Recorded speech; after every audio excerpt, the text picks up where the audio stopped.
இன்று வெளியான சிபிஎஸ்இ 10ஆம் வகுப்பு தேர்வு முடிவில் அகில இந்திய அளவில் சென்னை மண்டலம் 2ஆம் இடத்தை பிடித்துள்ளது. நாடு முழுவதும் இருந்து 14,99,122 மாணவர்கள் எழுதிய சிபிஎஸ்இ 10ஆம் வகுப்பு தேர்வு முடிவுகள் இன்று வெளியானது.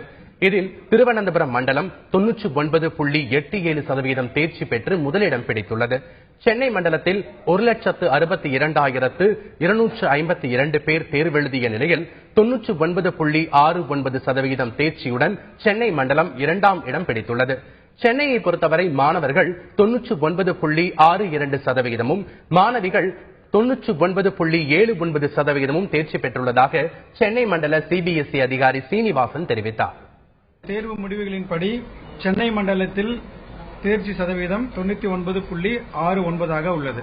அகில இந்திய அளவில் மொத்த தேர்ச்சி விகிதம் 2016ஆம் ஆண்டுக்கான மொத்த தேர்ச்சி விகிதம் 96.21. எல்லா சப்ஜெக்ட்லயும் A1 வாங்கியிருக்கேன். 10 out of 10 CGPA. +1ல பயோமேக்ஸ் குரூப் எடுத்து டாக்டர் ஆனது ஆசை. CGPA 10 பாயிண்ட்ஸ் வாங்கியிருக்கேன். 11th வந்துட்டு காமர்ஸ் எடுத்து சார்ட்டர்ட் அக்கௌண்டன்ட் ஃபியூச்சர் பிளான்.